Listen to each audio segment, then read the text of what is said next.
Hello, everyone. I am Ryan Everett, and I will be discussing some of the conflicts we deal with in the workplace.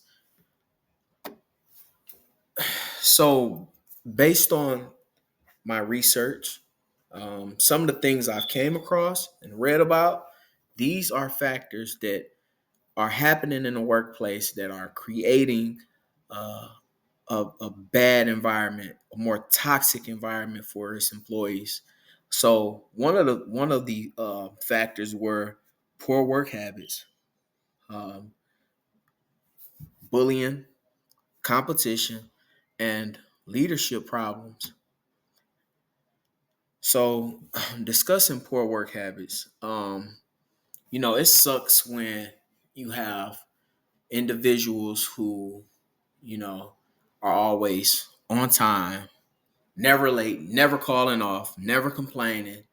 Um, they're doing their job effective, and for some reason, they're just being overlooked. They feel unappreciated. Then you have some people who have these type of habits, being late, absent, complaining.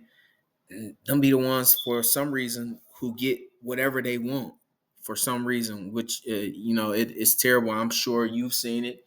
I've seen it. And for some reason, in a lot of places, in a lot of positions, having this type of having these type of attitudes and these type of habits, you would say, it works for them, unfortunately. So when we think of bullying, I know you think of the school system, seeing kids get bullied all the time, but sometimes you can have adults being bullied at work as well. And these are, when you think, you see harassment, discrimination, and making threats.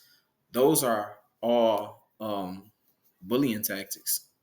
Unfortunately, we don't use the term bullying, but you know these are things that happen in a workplace that is very toxic, and it's just not right. And most places, well, yeah, most places it is a violation of policy. If you see these type of actions, definitely say something. Competition. And so sometimes I feel like sometimes competition can be a good thing, um, but it can also be a bad thing. It can be very detrimental to a unit, especially when there's opportunity for promotions and things of that nature. You have some people who are willing to do whatever they can to get ahead. So whether that means throw you under the bus, whoever they got to throw under the bus, they're willing to do it in order to make themselves look good and get that promotion. Leadership problems. I'm sure you guys seen it. Going back to what I stated earlier, it sucks when you got people who are doing the right thing and effective workers, and you got some people who just get whatever they want.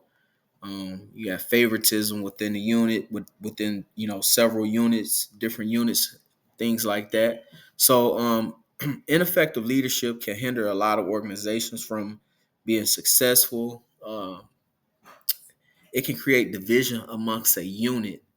Having this type of issue is definitely a problem, and sometimes it violates policy.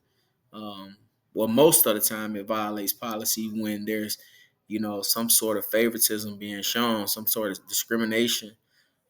This pretty much goes back to what I stated earlier. When it comes to like having good employees and having bad employees.